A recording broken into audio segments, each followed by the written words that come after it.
बिस्मिल्लाहिर्रहमानिर्रहीम। आज हम अपना जो लॉज के बारे में, जो डिफरेंट ब्रांचेस ऑफ लॉज हैं उनके बारे में आखिरी लेक्चर फैमिली लॉज के बारे में देंगे। फैमिली लॉज के साथ हम कोशिश करेंगे कि इसको वुमेन राइट्स और जो वुमेन एम्पावरमेंट है उसके तराजू में भी इसको देखा जाए, क्योंकि पाकिस्तान में वुमेन एम्पावरमेंट को लेके, वुमेन राइट्स को लेके, पर्टिकुलरली रिगार्डिंग फैमिली लॉज बहुत सारी इंटरनल और एक्सटर्नल बहस होती रहती है। तो वी वुड जस्ट ट्राई कि हम फैमिली लॉज को इस लिहाज से देखें कि आप फैमिली लॉज जो है वो जो फैमिली लाइफ है उसको मैनेज करने में, रेगुलेट करने में और फैसिलिटेट करने में कारआमद हो रहे हैं।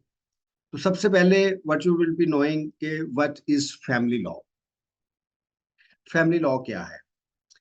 लॉ की डेफिनेशन के बारे में हमने बहुत बात की, फिर जो उसकी डिफरेंट ब्रांचेस हैं उसके बारे में हमने बहुत बात की। Today we are going to talk about family law. जैसा कि नाम से जाहिर है, फैमिली का कानून। जब हम फैमिली की बात करते हैं तो उसमें मियाँ बीवी के दरमियान जो ताल्लुकात हैं वो बहुत इंपॉर्टेंट है। We need to understand, like so many other contracts, the marriage is also a contract. ये एक कॉन्ट्रैक्ट है, और किसी भी कॉन्ट्रैक्ट की तरह there are two parties in it, husband and wife.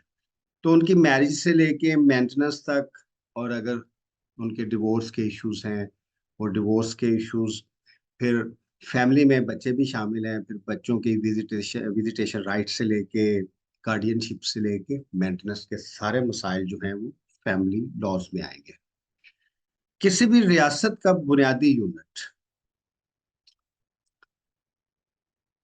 Family है, किसी भी मुआशरे का बुनियादी यूनिट फैमिली है।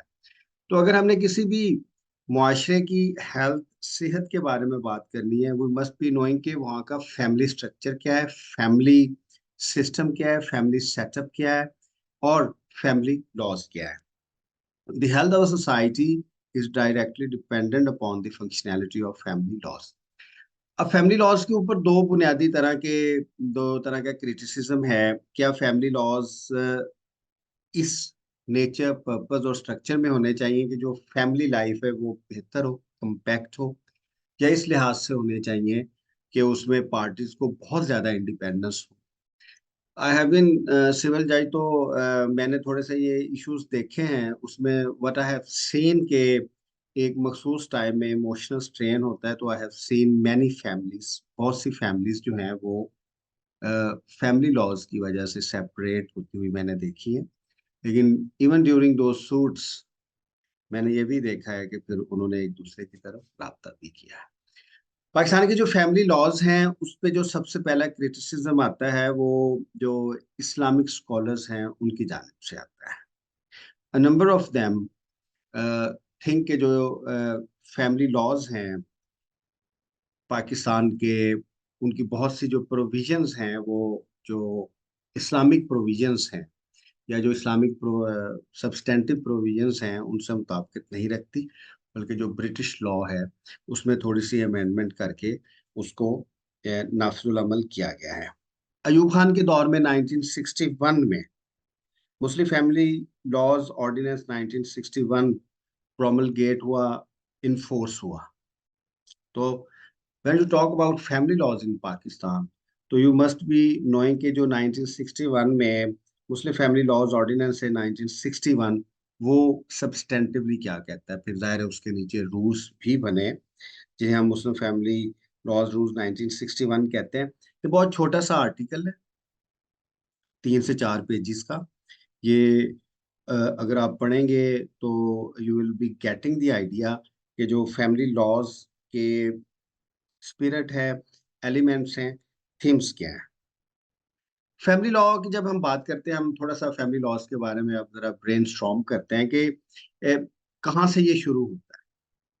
Family laws marriage, consummation of marriage से फैमिली लॉ शुरू होता है। और मैरिज के बारे में मैंने पहले बात की कि मैरिज जो है वो, it may be a love affair, but most importantly it is a social contract. It create certain rights and certain liabilities. Husband के भी certain rights and certain liabilities हैं, और जो वाइफ है उसके भी सर्टन राइट्स हैं और सर्टन लाइबिलिटीज हैं। तो it's very important to understand what is this social contract is. इसके ऊपर मैंने लिखा भी बहुत ज्यादा है, हमने बहुत ज्यादा बात की है कि marriage is a very serious affair. तो उसकी जो रिक्वायरमेंट है, जो उसकी अंडरस्टैंडिंग है, वो लाजमी देखनी चाहिए शादी करने से पहले। It should not be an emotional decision, it must be a social and personal decision. क्योंकि पाकिस्तान में सोसाइटी में प्लॉगमी जो है वो राइज नहीं है। और खवातीन के लिहाज से अनफॉर्चुनेटली जो है वो बहुत सारे इश्यूज आते हैं। मर्द के भी इश्यूज हैं, लेकिन खवातीन के जो इश्यूज हैं वो बहुत ज्यादा हैं। तो इस इस लाइफ टाइम डिसीजन, हमारी जिंदगी का, हमारी लाइफ का जो सबसे इम्पोर्टेंट डिसीजन है, that is the decision of marriage. तो मैरिज का डिसीजन जो है बहुत सोच समझ से करना चाहिए। अब पाकिस्तान में अगर आप देखें तो registration of marriage, if you go through the ordinance, तो जो सबसे पहला सब्सटेंटिव पॉइंट आप देखेंगे रजिस्ट्रेशन ऑफ मैरिज। किसी भी मैरिज की रजिस्ट्रेशन होगी, और रजिस्ट्रेशन जो है वो यूनियन काउंसिल में होगी। If you go through the ordinance you will see के यूनियन काउंसिल को प्राइमरी इदारा डिक्लेयर किया गया है, जहाँ पे जितनी भी डॉक्यूमेंटेशन है, रजिस्ट्रेशन है, वो होगी। बल्कि यूनियन काउंसिल के पास आर्बिट्रेशन काउंसिल भी है कि आपका निकाह नामा भी उधर रजिस्टर होगा। और कल को अगर डिवोर्सेस हों तो वो प्रोसेस भी उधर से करना पड़ेगा, मेंटेनेंस का प्रोसेस भी उधर से करना पड़ेगा, बच्चों की मेंटेनेंस का प्रोसेस भी उधर से करना पड़ेगा। So arbitration council means union council. और जो सिविल कोर्ट है, सिविल फैमिली कोर्ट है, those are primarily the two organisations, आप उनको कह सकते हैं कि जो पाकिस्तान में फैमिली लॉज हैं उनको देखते हैं। क्रिटिसिज्म की हम थोड़ी सी बात कर लें कि जो ये पूरा प्रोसीजर है, जिसमें सब्सटेंटिव प्रोसीजर है या रेगुलेटरी प्रोसीजर है, इसके ऊपर जो इस्लामिक स्कॉलर्स हैं उनको सीरियस इश्यूज है। अब मैं उसकी डिटेल में इसलिए नहीं जाऊंगा कि यू विल बी रीडिंग, हमारा कॉन्सेप्ट थोड़ा सा दूसरा है लेक्चर का। We will be talking about family laws and their relation with women empowerment, women rights, and on the whole society को इससे क्या है, क्योंकि Pakistan is one of those societies where family structure is still intact. West का एक criticism है कि there is an operation specially on women, कि जो पाकिस्तान में मैरिजेस हैं उनको कामयाब करने के लिए औरत बहुत ज्यादा सेक्रीफाइस करती है। इसमें कोई शक नहीं है कि औरत बहुत ज्यादा सेक्रीफाइस करती है। औरत भी सेक्रीफाइस करती है, मीन्स के वाइफ्स भी सेक्रीफाइस करती हैं, और जो हस्बैंड्स हैं वो भी सेक्रीफाइस करते हैं। अच्छा, अब मैरिज का थोड़ा सा हमने बात की कि मैरिज जो है वो सोशल कॉन्ट्रैक्ट है। प्रोगमी राइज नहीं है। अगर दूसरी शादी करनी है या तीसरी शादी करनी है, उसका भी फिर आर्बिट्रेरी काउंसिल, एक जुडिशियल ऑफिस है, एक एग्जेक्टिव ऑफिस है। जो एग्जेक्टिव ऑफिस है वो आर्बिट्रेरी आर्बिट्रेशन काउंसिल है, यूनियन काउंसिल की। और जो जुडिशियल ऑफिस है वो फैमिली से। इट्स वेरी इंपॉर्टेंट कि ये हम बहस बहस बाद में करेंगे, लेकिन ये मैं कहता चलूं कि जो रियासत की तरफ से लॉज होते हैं उन्होंने ही इम्पोज होना है। तो as a citizen of Pakistan जो 1961 के लॉज हैं, फैमिली लॉज जो हैं, उनका इम्प्लीमेंट होना जरूरी है। Rather than there are different school of thoughts within Islamic theology, even उसमें फिका जाफरिया का अलहदा है, हनफियों का अलहदा है, दूसरे जो school legal school of thoughts हैं उनके डिफरेंट हैं। But primarily as a citizen of Pakistan जो है, जो लॉज हैं 1961 के, उनका इम्प्लीमेंट होना या हम पे इम्प्लीमेंट होना एज ए सिटीजन जरूरी है। और ये रियासत की रिस्पॉन्सिबिलिटी भी है कि वो फैमिली लॉज को इम्प्लीमेंट करे। अब जो रियासत ने जो भी फैमिली लॉज बनाए हैं, ज़ाहिर वो चैलेंज हुए हुए हैं, लेकिन अभी भी 1961 का जो लॉ चैलेंज हुआ है वो अभी तक डिसाइड नहीं हो सका। और and you can see more than 60 years have gone by. ये फैमिली लॉज को रिफॉर्म करने के बारे में बहुत सी बहस होती रहती है। इसको सब्सटेंटिवली रिफॉर्म करने के लिए, फिर इसके प्रोसीजर्स को रिफॉर्म करने के लिए, that is not the primary case. We will be talking about this, but this is not the primary case of our lectures. Marriage marriage is a social contract. Marriage के बाद जब कंजुमेशन of marriage हो जाती है तो certain rights हैं, खामंद के भी और वाइफ्स के भी। वो जो सर्टन राइट्स हैं उनके लिए यूनियन काउंसिल में, आर्बिट्रेशन काउंसिल में, और जो फैमिली कोर्ट से उससे राब्ता किया जा सकता है। प्रोगमी नहीं है, मर्द एक वक्त में एक शादी ही कर सकता है, दूसरी शादी की इजाजत उसे उस वक्त होगी जब पहली बीवी जो है उसे इजाजत देगी, इन वेरी सिंपल वर्ड्स। इस क्लॉज के ऊपर पाकिस्तान में बहुत बहस हुई है। जो इस्लामिक एक स्कॉलर्स हैं वो ये व्यूज लेते हैं कि this might not be against the spirit of the Islamic family laws. वो इस्लामिक फैमिली लॉज को और जो मुस्लिम फैमिली लॉज हैं 1961 उनको, उनके दरमियान जो मुताबिकत है उस पर सीरियस क्वेश्चंस खड़े करते हैं। फिर इसमें अगला स्टेप, फैमिलीज ठीक चल रही हैं लेकिन इसमें एक डिवोर्स है। Divorce is unfortunately the main point of contention in family loss. Marriage है, मैरिज के दौरान जब ये कंसुमेशन ऑफ मैरिज हो, ये marriage is a social contract, तो वो जो कॉन्ट्रैक्ट है वो निकाह नामा है। अगर आप इसका स्केजुअल में जाएं तो निकाह नामा भी होगा, ज़ाहिर है जो निकाह रजिस्ट्रान है जितने भी वो यूनियन काउंसिल से रजिस्टर्ड होते हैं, तो it's very important to go through that निकाह नामा। निकाह नामा खातून के लिए भी, बीवी के लिए भी और हस्बैंड के लिए भी जरूरी है, क्योंकि वो जो कॉन्ट्रैक्ट है जिसमें डिस्क्रेशन है दोनों पार्टीज की कि उनके फिनेंशियल इश्यूज कैसे होंगे, मेंटेनेंस के कैसे इश्यूज होंगे, या जो भी फैमिली लाइफ की टर्म्स एंड कंडीशंस हैं वो कैसे होंगी, उसमें हक महर क्या होगा, बाकी फाइनेंशियल राइट्स क्या होंगे, मेंटेनेंस कितना होगा। इट्स ये पाकिस्तान में की सोसाइटी में जो सबसे बड़ा इशू है कि निकाह नामा जो है उसको और तरीके से दिया दिया जाता है। इसमें दोनों पॉइंट ऑफ व्यूज बड़े स्ट्रांग हैं। अमूमन कोशिश ये की जाती है पार्टीज की जानिब से, इसके ऊपर बड़ा हार्श क्रिटिसिज्म है। मैं इतना हार्ड क्रिटिसिज्म नहीं लेता, मैं नहीं समझता कि that is right, but that is my personal point of view, that is subjective part, everyone has one's opinion to talk about it. I think कि जब मैरिज के लिए दोनों पार्टीज एक दूसरे के करीब आती हैं तो उसमें ज़ाहिर सोसाइटी के सोशल इंक्लिनेशंस भी देखी जाती हैं, पर्सनल इंक्लिनेशंस भी देखी जाती हैं और बाकी इंक्लिनेशंस भी देखी जाती हैं। तो जो ट्रस्ट है, trust is very important also.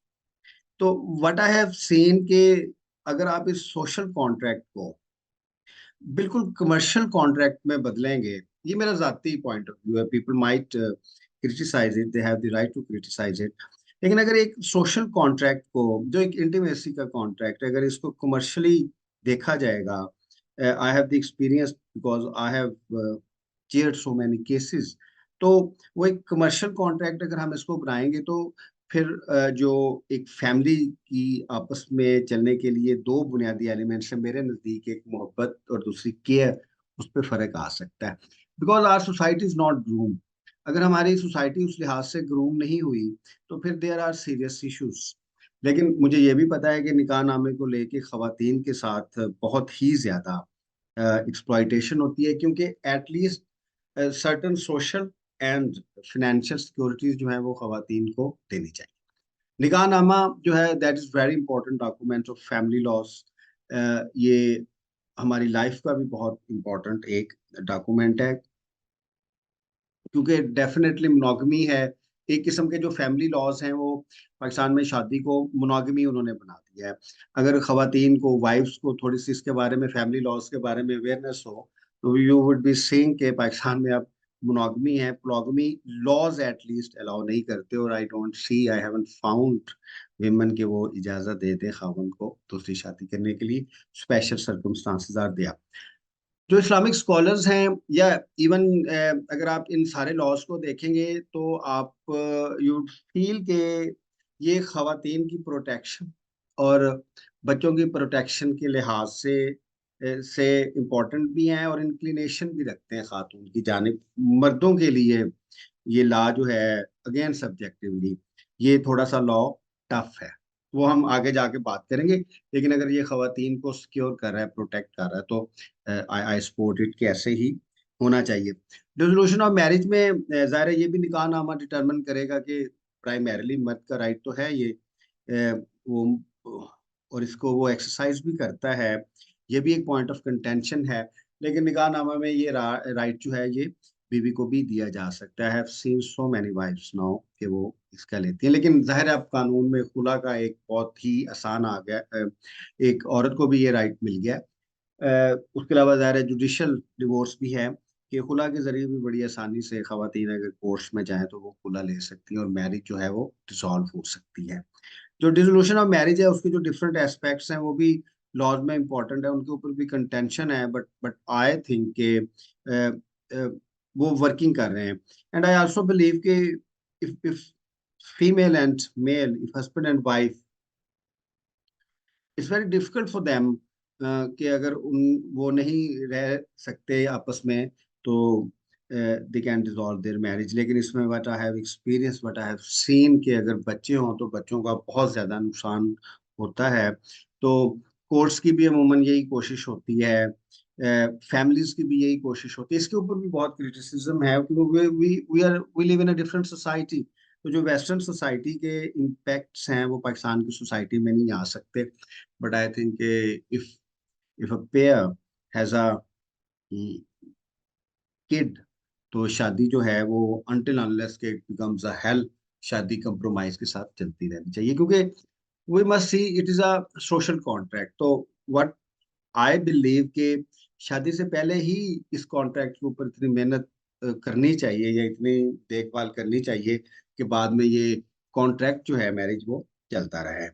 Divorce जो है वो अनफॉर्चुनेट इंसिडेंट है, उसके बहुत सारे इश्यूज आते हैं कोर्ट्स के प्रोसीजर्स को लेके। सब्सटेंटिव लॉ की भी बात कर रहे हैं, बाद में हम प्रोसीजर्स की बात करेंगे कि औरत को बहुत ज्यादा तंग किया जाता रहा है। लेकिन खुला की ज्यादा इन्फोर्सेबिलिटी से या women rights, when we talk women rights, थोड़ा सा हम उसकी भी बात कर लेंगे। विमेन राइट्स की बाकी एस्पेक्ट्स के ऊपर तो हम एक्सक्लूसिवली बात करेंगे, लेकिन जब हम विमेन राइट्स की बात करते हैं as far as family laws are concern, तो फैमिली लॉज के बारे में शऊर देना खवातीन को बहुत ज्यादा जरूरी है। बल्कि खवातीन को भी फैमिली लॉज के बारे में मालूम होना चाहिए, so that if there are issues they must be knowing के उनके राइट्स क्या हैं, वो अपने राइट्स को किस तरीके से एग्जीक्यूट करवा सकते हैं। अब डिसोल्यूशन ऑफ मैरिज के बारे में पढ़ लिया। अब जब अब देखें, हम अनफॉर्चुनेट हम एक साइकिल या एक साइकिल की बात करते हैं कि there is a marriage, there is a social contract, then there is a maintenance. कि it is the primary duty कि जो ब्रेड विनर है वो मर्द होगा, मर्द ने ही औरत को मेंटेन करना है।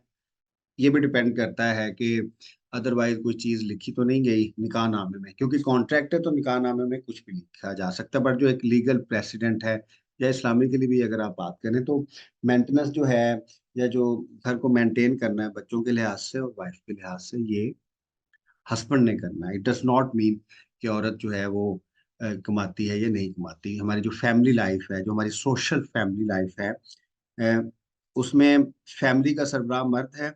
And it is the primary duty of a male कि वो अपने घर का खर्चा मेंटेन करेगा। देखें, शादी है, शादी के बाद मेंटेनेंस है, फैमिली लाइफ को आगे लेके जाना है। अनफॉर्चुनेटली अगर कोई इश्यूज हैं तो फिर देयर आर आल्सो प्रोसेसेस।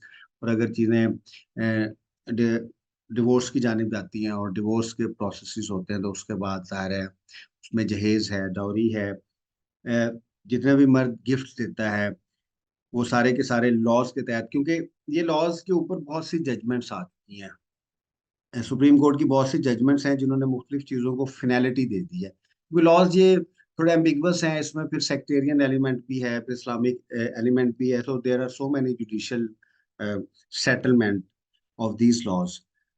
अब जितने भी गिफ्ट्स जो हैं खावंद की तरफ से बीवी को दिए जाएंगे, वो सोना है या दूसरे गिफ्ट्स हैं या डाउरी है, वो विमन का राइट है कि वो विमन अपने पास रखेगी।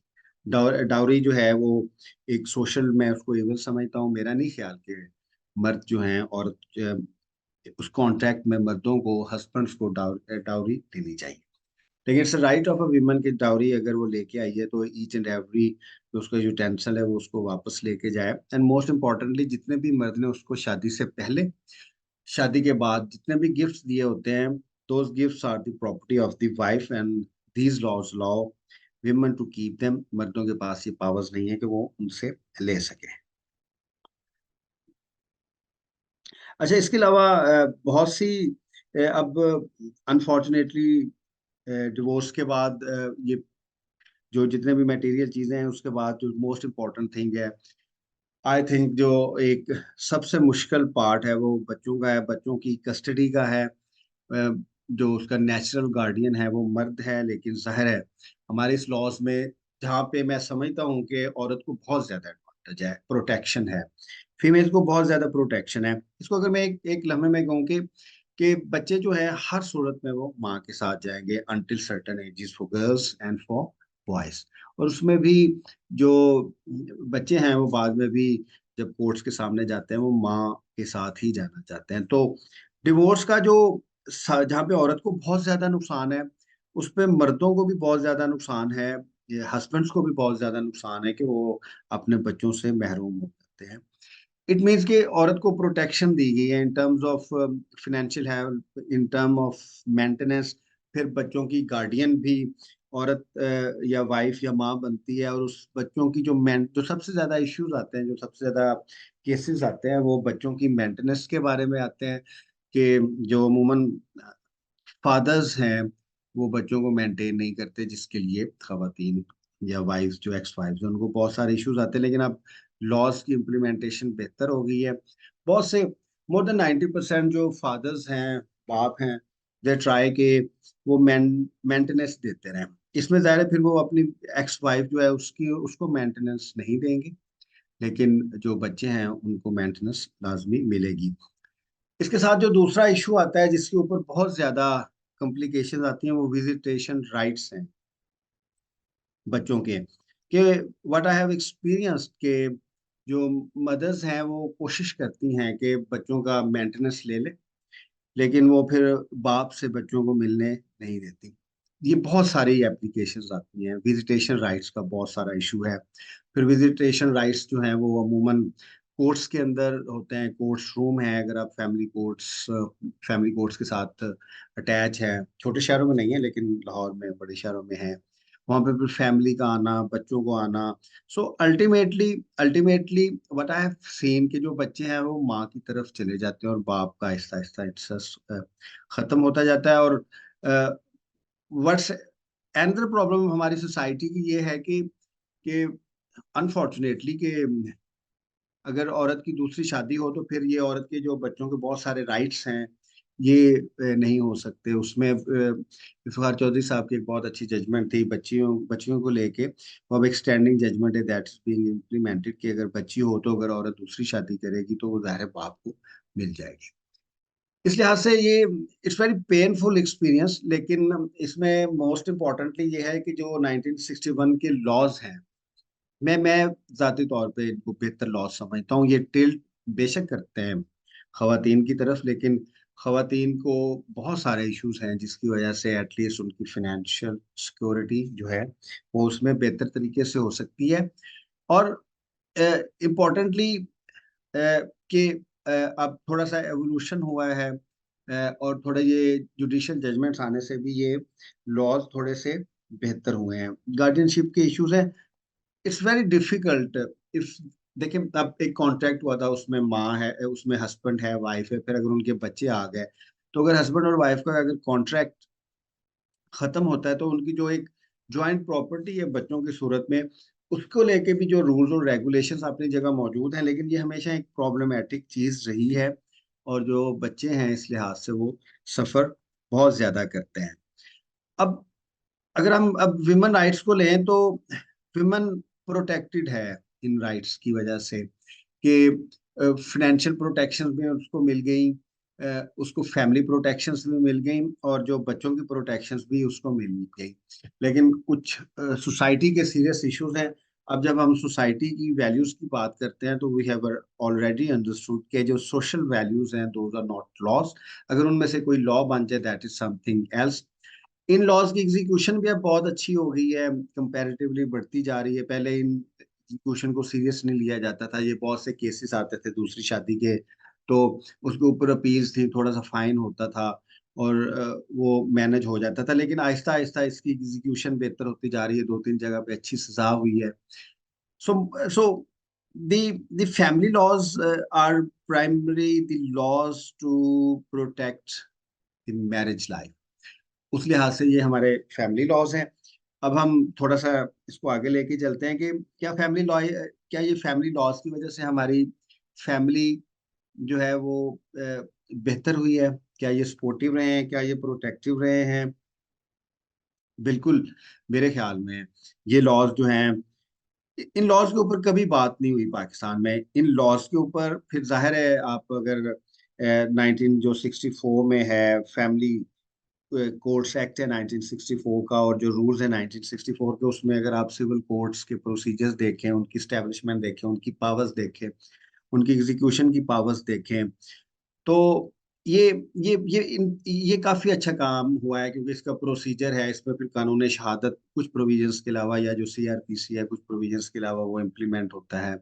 उसमें इंस्टीट्यूशन ऑफ सूट्स है, उसमें वही जो हमने सिविल लॉ में पढ़ा है कि प्लेंटिफ है, फिर उसकी रिटर्न स्टेटमेंट दावा है, जवाब दावा है, वही एविडेंसेस हैं।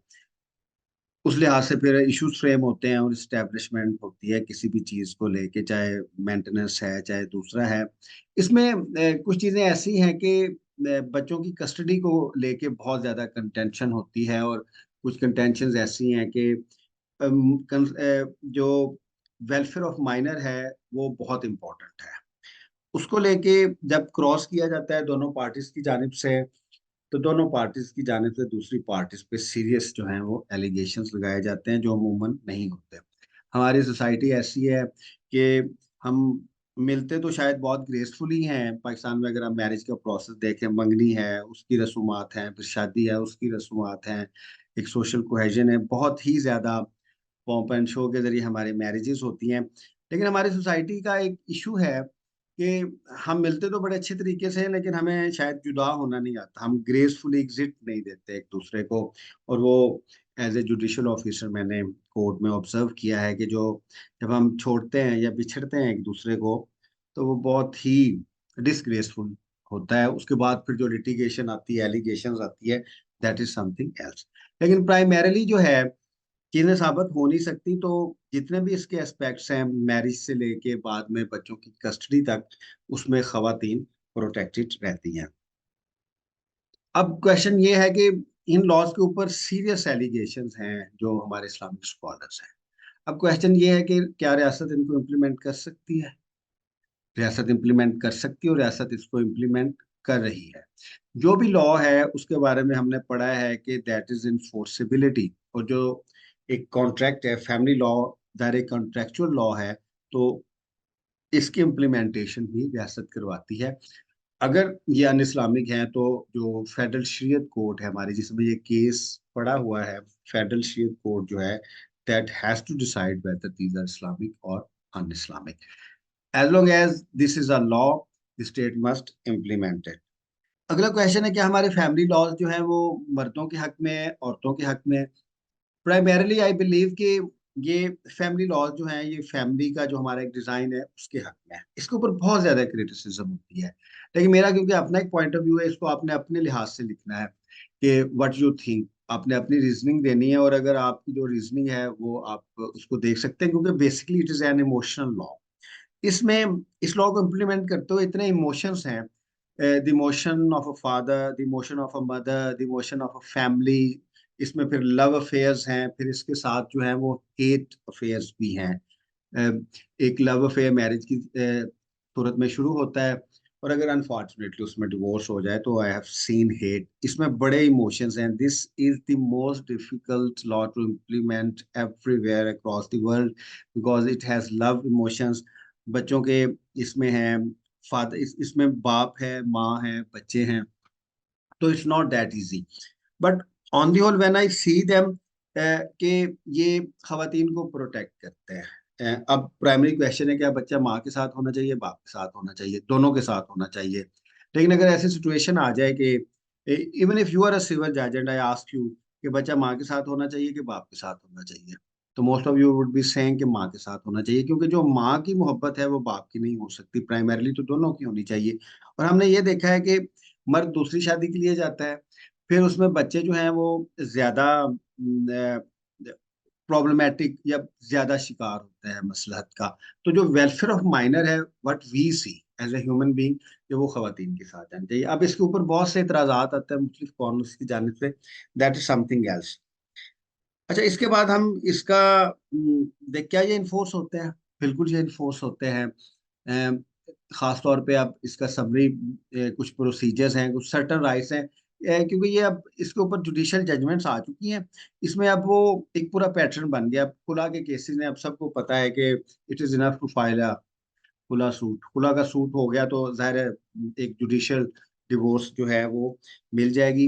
अब सक्सेशन, इसमें सक्सेशंस के इश्यूज आते हैं, बाकी इश्यूज आते हैं, वो भी क्योंकि सेट पैटर्न है, एक ही तरह के केसेस हैं, और फैमिली लॉज की क्योंकि एक इम्पोर्टेंस भी है उस लिहाज से। तो उसमें अब थोड़ा सा इसमें पाकिस्तान में I have already talked about कि जो हमारे फैमिली लॉज हैं उनकी जो इम्प्लीमेंटेशन है वो बेहतर है, क्योंकि इसमें सोसाइटी की जानिब से भी आ जाती हैं, बाकी चीज़ें भी आ जाती हैं, और इसमें इतना उस लिहाज से कंटेस्ट नहीं किया जाता। अब अभी हमने फैमिली लॉज के बारे में बात की कि फैमिली लॉज सब्सटेंटिवली पाकिस्तान में कैसे हैं, प्रोसीजरल इसके इश्यूज क्या हैं। उसके लिए आपने दो लॉज जरूर पढ़ने हैं।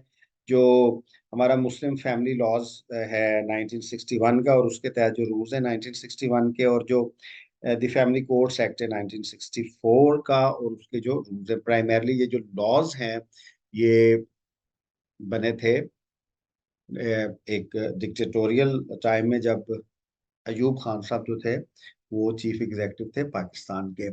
अब इसके सब्सटेंटिवली भी जो इश्यूज हैं वो भी हमने डिस्कस किए, इसके प्रोसीजरल इश्यूज भी किए। ये सिविल लॉ है प्राइमरी। अब ये सिविल लॉ के ही प्रोसीजर्स हैं, उसी तरह का ही एविडेंस है, उसी तरह का ही एक वो है। लेकिन मैं फिर भी समझता हूँ कि क्योंकि ये हमारा एक पॉइंट ऑफ व्यू है कि क्या फैमिली लॉज को बेहतर किया जा सकता है, फैमिली लॉज को बिल्कुल बेहतर किया जा सकता है। इसमें जो जुडिशियल पार्ट है वो वर्क कर रहा है, लेकिन जो हमारा इसका एग्जेक्टिव पार्ट है, जो यूनियन काउंसिल का है, जो आर्बिट्रेशन काउंसिल का है, उसको फंक्शनल करने की जरूरत है। अब वो उस सूरत में फंक्शनल होगा अगर लोकल गवर्नमेंट का सिस्टम होगा। अगर लोकल गवर्नमेंट का सिस्टम होगा तो वी वुड बी अंडरस्टैंडिंग कि जो हमारे यूनियन काउंसिल्स हैं वो फंक्शनल हैं, तो उसमें केसेस जाएंगी। अब आर्बिट्रेशन काउंसिल, इसके बारे में थोड़ी सी मैं बात करूंगा। अब आर्बिट्रेशन काउंसिल जो है वो इतनी इम्पोर्टेंट है। आर्बिट्रेशन काउंसिल जो है उसमें जितने भी केसेस गए हैं, जो मैंने जुडिशियल ऑफिसर देखे हैं, वो सारे के सारे सुलह के तौर पे जाते हैं। Even when I was judicial officer, तो ये जो फैमिली लॉज के केसेस मेरे सामने आते थे, तो हमारी पूरी ये कोशिश होती थी, बल्कि हमारा ये कंसेंसस होता था कि इसको थोड़ा सा हम पेंड जरूर करेंगे, इसको थोड़ा सा पेंड करते हैं, क्योंकि और मसला भी ये होता था कि इनकी सुलह हो जाए, क्योंकि लड़ाई झगड़े होते रहते हैं।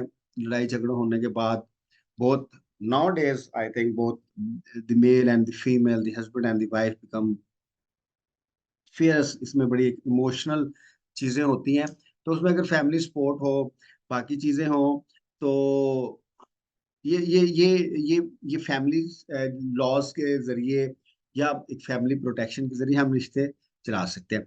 उसमें मैंने व्हाट आई फील कि the first marriage is the best marriage for a male और फीमेल। कोई भी मेल जो है वो पहली मैरिज उससे करेगा कि जो उसके पास बेस्ट ऑप्शन। इस तरह ही दूसरे खवातीन के लिए भी है, दोनों साइड पे। जो सेकंड मैरिज है वो पहली मैरिज जितनी अच्छी कभी हो ही नहीं सकती। तो if a person, if a male और फीमेल थिंक्स कि second marriage is the solution, second marriage कभी भी सॉल्यूशन नहीं होती।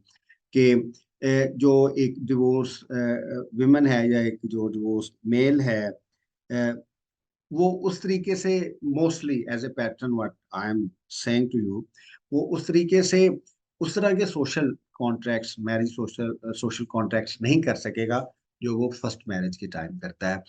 तो इसमें बहुत पेशेंस चाहिए दोनों तरफ से। अब लॉज हैं, लॉज की इम्प्लीमेंटेशन भी है, कोर्ट्स में भी जाते हैं लोग, झगड़े भी होते हैं, बहुत से कोर्ट्स प्रोसीजर्स के दौरान दोबारा सुलह हो जाती है। बहरहाल the importance of family laws are there. Family laws बहुत इंपॉर्टेंट हैं तमाम दुनिया के लॉज के लिहाज से। अभी हमने मुस्लिम फैमिली लॉज की बात की, पाकिस्तान में जितनी दूसरी कम्युनिटीज रहती हैं उनके भी स्पेशल लॉज बने हुए हैं फैमिली लाइफ को लेके। फैमिली लाइफ जो है वो the most important of part of our life. उस लिहाज से पाकिस्तान का जो सिविल लॉ है उसमें फैमिली लॉज जो हैं वो बहुत ज़्यादा इम्पोर्टेंट है। अभी अनफॉर्चुनेट है कि जो डिवोर्स केसेस हैं या जो फैमिली लॉस के केसेस हैं वो 10 टाइम्स ज्यादा हो गए हैं। लाहौर में भी बहुत ज्यादा हो गए हैं, हर जगह बहुत बढ़ते जाते हैं। तो एक फैमिली स्ट्रक्चर को पाकिस्तान में एक इशू है, वो ज़ाहिर है पूरी दुनिया में है, क्योंकि ओपिनियनेटेड हैं। अब फीमेल्स भी ओपिनियनेटेड हैं, उनके भी सर्टन राइट्स हैं, मेल के भी सर्टन राइट्स हैं, और जो सोसाइटी की ग्रोथ जिस लिहाज से हो रही है, I am not going to talk about that, but there are certain societal issues. तो फिर हमने ये देखना है कि जो फैमिली लॉज हैं, जो एक पूरा प्रोसीजर है मैरिज का, उसको कैसे रेगुलेट करते हैं। अब थोड़ा सा हम और डिस्कशन करेंगे, but I would ask you to raise your hand. थोड़ी सी हम इसके ऊपर ना बहस करेंगे, थोड़ा सा हम फैमिली लॉज को लेके। अब फैमिली लॉज का आपको पता चल गया कि प्राइमरली दो लॉज है, 1961 का ऑर्डिनेंस है और 1964 का जो कोर्ट लॉ है। जी, जी शहरोज, आपका एक क्वेश्चन आना चाहिए।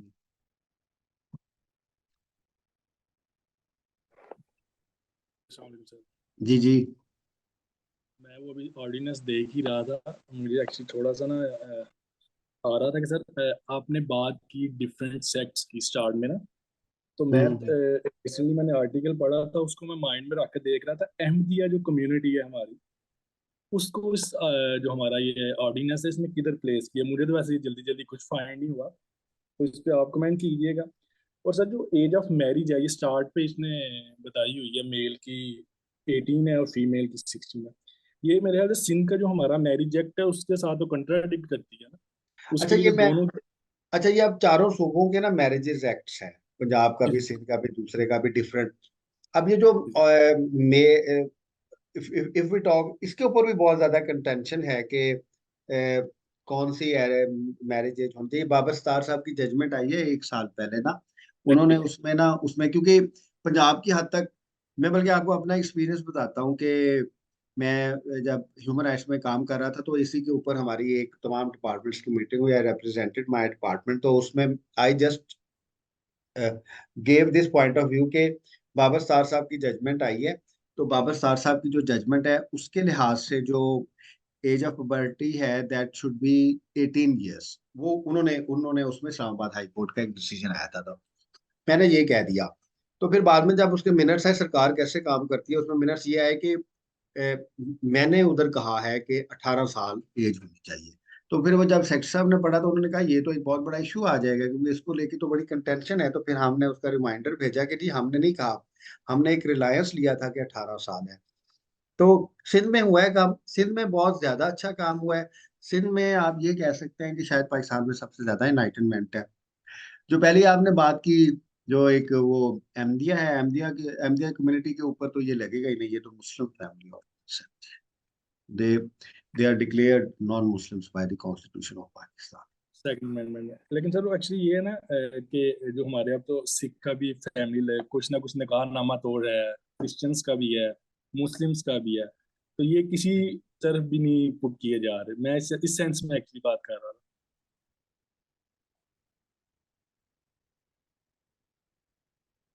हाँ, ये आप बिल्कुल कह रहे हैं, ये बिल्कुल एक इश्यूज है।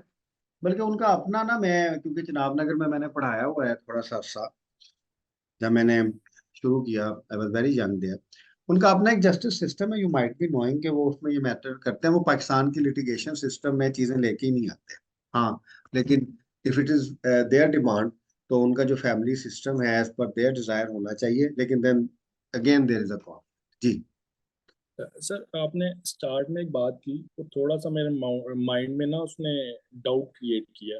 फॉर एग्जांपल मैं स्टार्ट पे जब मैंने फैमिली लॉ को हल्का सा देखा, तो मेरा ओपिनियन ये था कि इसे थोड़ा सा और स्ट्रांग होना चाहिए।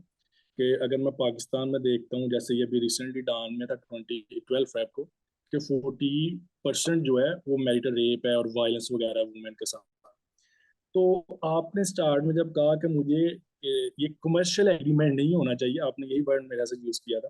आई तो आई यूज उसके दिस बाद वर्ड। मैंने थोड़ा सा सोचा, मुझे भी यही लग रहा था कि मे बी शायद जब एक ट्रस्ट का रिलेशन हो, थोड़ा सा हम एक दूसरे के अखलाकियात या हम एंटर हो रहे होते हैं तो हम देते हैं थोड़ा सा ट्रस्ट।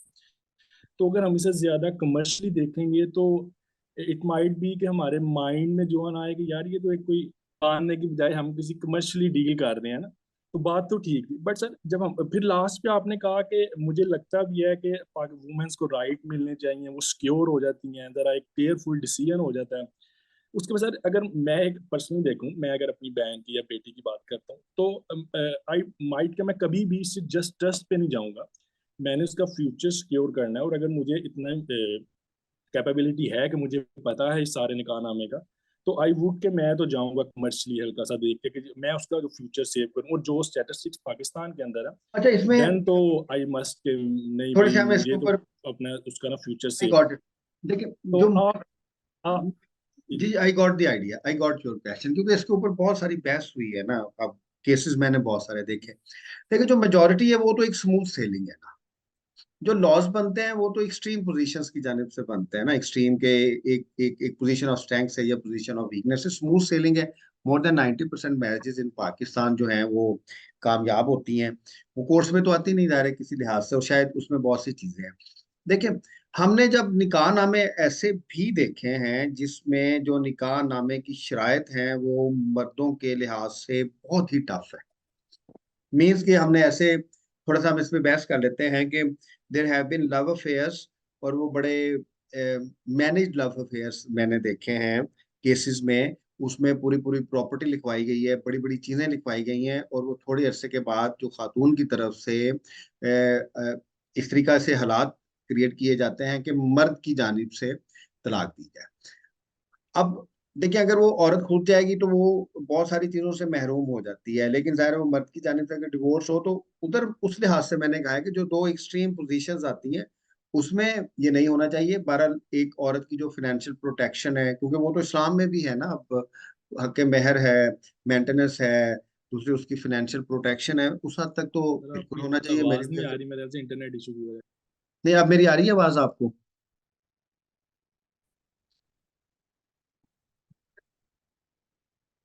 जी शहरोज, अब आ रही है आवाज आपको? हेलो। से। जी सर। हाँ। अच्छा, अब मैं आपके सवाल को कह रहा था कि mostly it is a smooth sailing, लेकिन sometimes there are so many managed issues, क्योंकि जब आप कोर्ट में देखते हैं या जब आप लॉ मेकिंग करते हैं तो आपने वो एक्सट्रीम केसेस देखने हैं। हमने ऐसे भी लव अफेयर देखे हैं बड़े प्लांटेड किस्म के, कि उसमें ऐसी ऐसी प्रॉपर्टी के इश्यूज आए हैं जो बाद में प्रॉब्लमेटिक होते हैं, और दूसरी साइड पे एक्सप्लॉइटेशन भी हो रही है। तो एक जो म्याना रवि है वो होनी चाहिए, जो सर्टन सोशल फाइनेंशियल और जो दूसरी प्रोटेक्शन है वो निकाह नामे में होनी चाहिए, ताकि जो हमारी बहनें हैं, जो हमारी बेटियां हैं, वो इस लिहाज से ना हो कि कल को अगर वो निकाह नामा टूटे तो फिर जी जी शहरोज सर। है आप? जी। अब जी सर। मैं नेट डाउन नहीं होगा, क्योंकि मैंने अपने मोबाइल से कर लिया। इधर इश्यूज ही बड़े हैं पाकिस्तान में ना, नेट सर्विसेज ही इस लिहाज से अच्छी नहीं है। तो मैं, क्योंकि जब आप लॉ में, this is what I am trying to say, जब आप लॉ मेकिंग करते हैं तो मेजोरिटी जो है वो तो स्मूथ हो रही होती है, वो तो लॉस के अंदर आती नहीं है। तो फिर आपने एक्सट्रीम केसेस देखने हैं, from north pole to south pole. Extreme exploitation के केसेस देखने के, इस लिहाज से औरत की एक्सप्लॉइटेशन ना हो जाए या मर्द की एक्सप्लॉइटेशन ना हो जाए। तो मैं बात कर रहा था कि जब मैंने प्रैक्टिकल जजमेंट्स देखी हैं तो उसमें मैंने ये रियलाइज किया है कि शायद वो एट टाइम्स जो है, मुझे लगा है कि वो फीमेल के हक में है, and that is good. I am not saying that is bad. उसमें आप देखेंगे, अगर एक फैमिली लॉज का किसी खातून को पता है, मैं आपको इस तरीके से कहता हूँ कि अगर एक फैमिली लॉ का खातून को पता है तो she will have her dowry. वो डाउरी भी अपने पास रखेगी, वो मेंटेनेंस भी लेगी, वो सारे गिफ्ट्स भी लेगी, वो सोना भी रखेगी, सारी हर चीज भी रखेगी, बच्चे भी रखेंगे, और मर्द उससे कुछ नहीं ले सकेगा। और फिर जो आखिर में बच्चों की तरबियत भी ऐसे होती है, व्हाट आई हैव ऑब्जर्व, कि वो बच्चे बाप से जाते हैं, वो बाप को मिलते नहीं है। तो पूरी ट्रांजैक्शन में अगर औरत उसको प्ले करे तो जो मर्द है या जो हस्बैंड है, at the end of the day he will remain alone.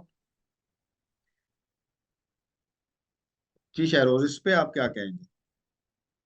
Exactly sir, मैं नेक्स्ट जो मैं बात करने लगा था, मैं वो यही कहने लगा था कि I also have seen some example जिसके अंदर जो मर्द है वो बेचारा एंड पे अकेला ही रह जाता है, उसके पास कुछ भी नहीं रहता। तो मैं भी एक्चुअली मैंने नोट किया, और जब आपने दरमियान में बात की ना कि वुमेन्स के ऊपर थोड़ा सा ज्यादा, सॉरी, मेल के लिए ज्यादा स्ट्रिक्टनेस है एज कम्पेयर टू वुमेन, तो हर चीज वो ही ले जाती है। तो मैंने आगे आपसे नेक्स्ट क्वेश्चन मैंने यही करना था सर, जो पहली बात है कि ये भी तो रियलिटी है, but at the end male को क्या मिलता है, हमें इसके लिए क्या करना चाहिए? अच्छा देखिए, मैं क्योंकि वो हमारी अब थोड़ी सी बहस हुई, वो लेक्चर में कह नहीं सकते, क्योंकि I have a practical experience, 100 से ज्यादा केसेस मैंने उधर देखे हैं। Once my cousin came to me, तो उसके दो बच्चे, तो ही उसकी बीवी भी मेरी कजन थी। तो वो बीवी जो उसकी थी, वो उसके ऊपर अच्छा खासा हाथ रखती थी हर लिहाज से। तो वो बड़ा प्रेशर, ज़ाहिर है वो हमने नहीं होने देना था वैसे भी। अब तो they are very happy now days, इस बैक 6-7 सालों से। तो उनकी फैमिली जो थी वो मेरे पीछे लगी कि ऐसे करें ऐसे करें। मैंने उन्हें समझाया कि आखिर में होगा क्या। फिर वो मैंने अपने कजन को बताया कि जो तुम्हारे दो बच्चे हैं वो भी तुम्हें नहीं मिलने, उन्होंने तुम्हें बाप मानने से भी इनकार करना है, तुम्हारे पास कुछ नहीं होना चाहिए, जरा सोच लो। उसने बाद में जाके सोचा कि ये मकान भी चलेगा, ये भी चला जाएगा, ये भी चला जाएगा, तो फिर ही जस्ट थॉट कि उसने डिवोर्स नहीं करनी, फिर उसने नहीं किया, अब तो बड़ा अच्छा रह रहे हैं। तो ये बहुत कंट्रोवर्शियल है, ये जो मैंने आपसे बातें की हैं, अगर ये कोई फेमिनिस्ट या कोई खवातीन सुन ले तो शायद मुझे अच्छा खासा क्रिटिसाइज करें।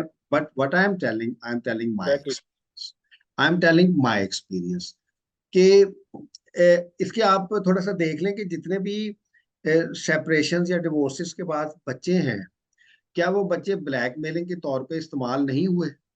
अच्छा, वो अगर माँ ना भी करे ना, तो वो जिसके पास रह रही होती है बच्चों के नाने के पास या दूसरी फैमिलीज के पास, they take it as a bargaining chip, और वो एग्जैक्टली। उसको उस तरीके से यूज करते हैं, क्योंकि मैंने बहुत से केसेस देखे हैं। इसमें बहुत सारी क्रिमिनलिटी भी हुई है, और at the end of the day अगर फैमिली लॉज इंप्लीमेंट हो जाए तो मर्द अकेला रह जाए। बल्कि मैं तो इस हद तक भी कहता हूँ कि अगर ये फैमिली लॉज मर्द पढ़ लें तो पढ़ लें तो दे मे नॉट मैरी।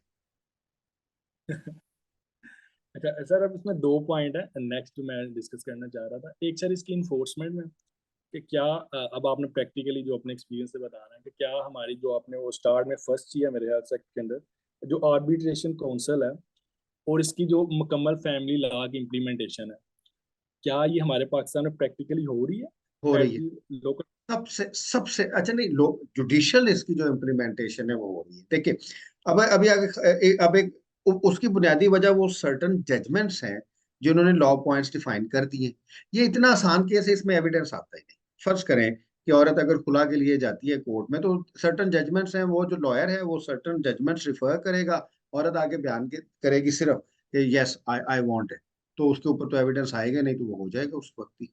अब जो 4 साल का बच्चा है, उसके ऊपर अगर एविडेंस भी करवाना होगा, तो 4 साल का बच्चा आगे कहेगा मैंने मामा के साथ जाना, तो मामा के साथ वो चला जाएगा। अगर बाप फर्ज करे उसे लेके चला जाता है, और खातून जो माँ जो है वो ये कहती है कि मेरे बच्चे किडनैप्ड हो गए हैं, तो बच्चे के खिलाफ तो वो फौरन एक्शन होगा, 1-2 दिन से के अंदर अंदर उसे प्रोड्यूस करने पड़ेंगे बच्चे। और आपने पाकिस्तान में बहुत से पावरफुल लोग भी देखे होंगे कि जो if women is determined to implement these laws, Pakistan में सबसे ज्यादा फैमिली लॉज इम्प्लीमेंट होता है, और कोर्ट हर वक्त खातून के साथ होती है। और इसमें एक नया कल्चर भी आया है कि अब जितनी भी फीमेल जो हमारी सिविल कोर्ट्स हैं, उनमें अक्सरियत जो है वो फीमेल जजेस की है, मेल के पास केसेस ही नहीं जाते। Then you can easily understand कि इसकी इम्प्लीमेंटेशन कितनी ज्यादा होती होगी।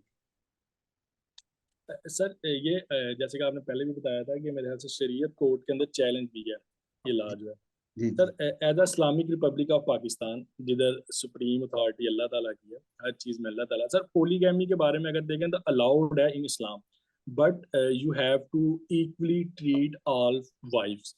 तो लेकिन इधर ये अथॉरिटी फीमेल के पास चली जाती है कि शी मस्ट एग्री मेरे ख्याल से, देन आप कर अच्छा, सकते हो। इसमें भी ना, इसमें भी बड़ी बहस है। अगर आप कुरान पाक की 3 आयत देखें ना, तो जो तीसरी आयत है आप इंसाफ नहीं कर सकेंगे। मेरा ख्याल में फिर अगेन सब्जेक्टिव है, अगेन सब्जेक्टिव, क्योंकि डिफरेंट स्कूल ऑफ थॉट्स हैं, वो डिफरेंट चीजें कहते हैं। इस्लाम में पोलोगमी की इजाजत नहीं है, क्योंकि आप इंसाफ नहीं कर सकेंगे। और इस दौर में जब आपके पास रिसोर्सेज ही नहीं है, तो उस वक्त तो बिल्कुल नहीं है।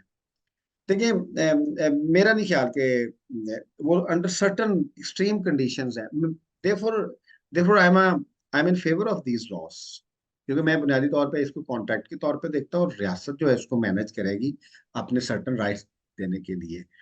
और इसमें कुछ चीजें और भी हैं, कंट्रोवर्शियल भी हैं। वो अब जो कंट्रोवर्शियल हैं, बहुत सारी डिस्कशंस होती हैं मुख्तलिफ जो इस्लामिक थॉट्स हैं या इस्लामिक लीगल थॉट्स हैं। अभी आप डिवोर्स को देख लें कि एक डिवोर्स होगी, 2 डिवोर्स होगी, 3 डिवोर्स होगी, पूरा डिवोर्स का एक प्रोसेस है। उसमें शायद और कहते हैं, जो हनफी हैं वो और कहते हैं, लेकिन अगर आप कुरान पाक में देखें तो उसके 3 प्रोसेसेस हैं।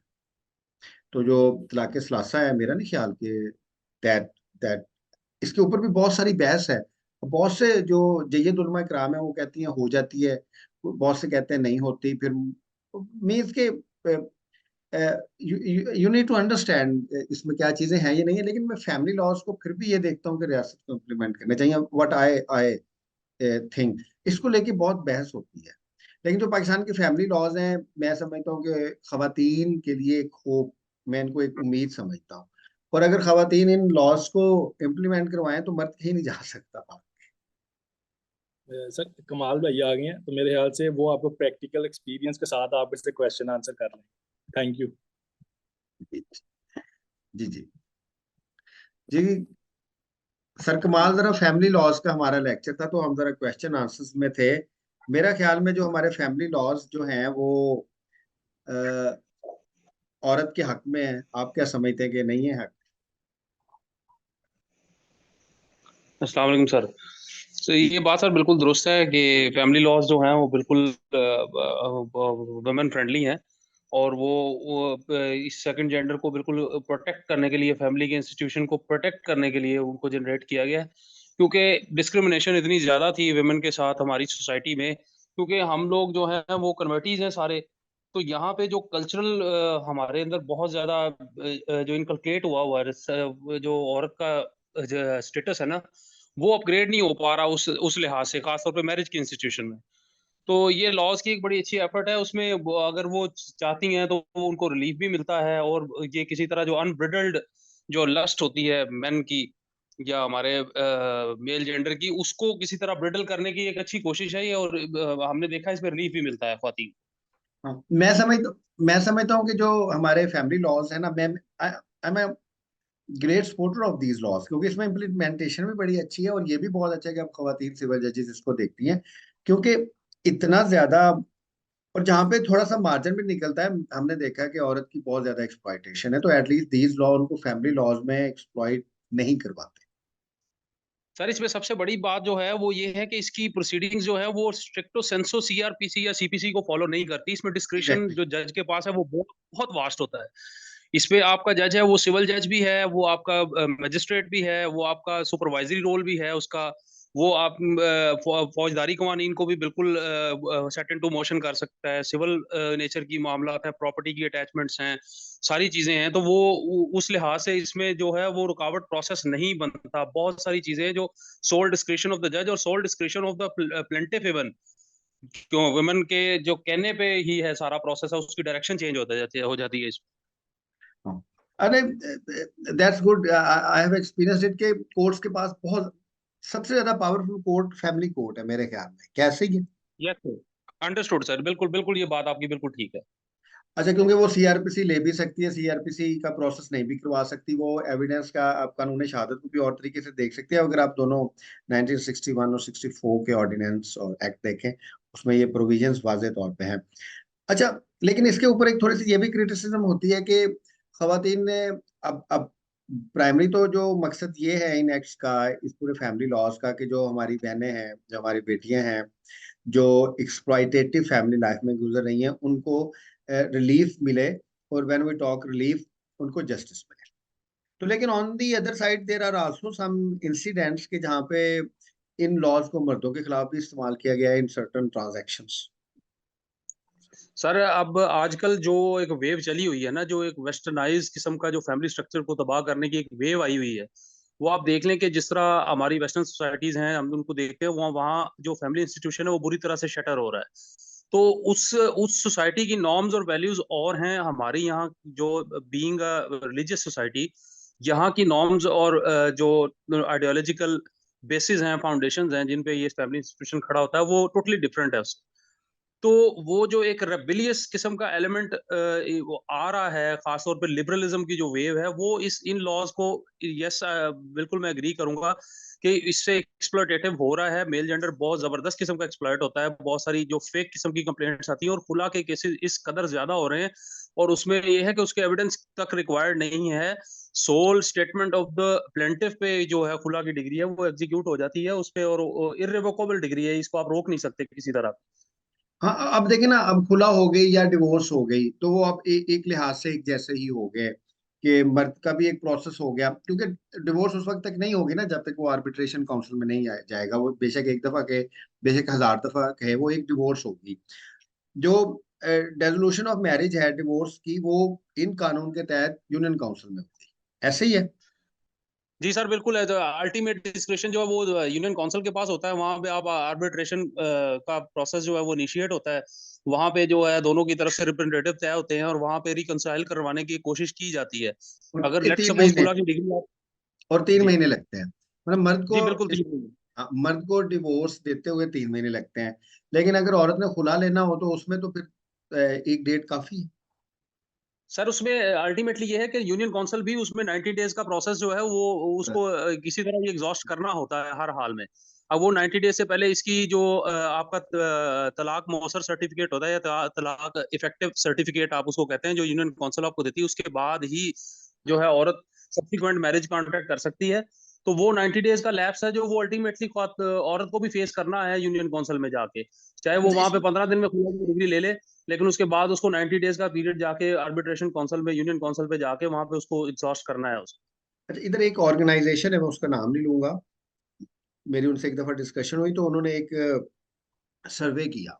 सर्वे ये था कि पाकिस्तान में जितनी भी खवातीन ने खुला लिया हुआ है, उन्होंने कोशिश की कि उसके ऊपर ये किया जाए, क्या खुला लेने के बाद वो मुतमईन है, क्या वो समझती हैं कि उन्होंने जो खुला का जो एक राइट है एक्सरसाइज किया है, वो in the greater interest of family life किया है। तो you would be surprise to know 61% उनमें से जो खवातीन हैं उन्होंने कहा है कि नहीं, it was an emotional decision, और हम समझते हैं कि हमें ये हक एक्सरसाइज नहीं करना चाहिए था। 61 जो है वो बहुत बड़ी अक्सरियत है, जाहिर है उसमें 23% ने यस कहा था और कुछ 18% शायद ने इसके ऊपर कमेंट नहीं किया था।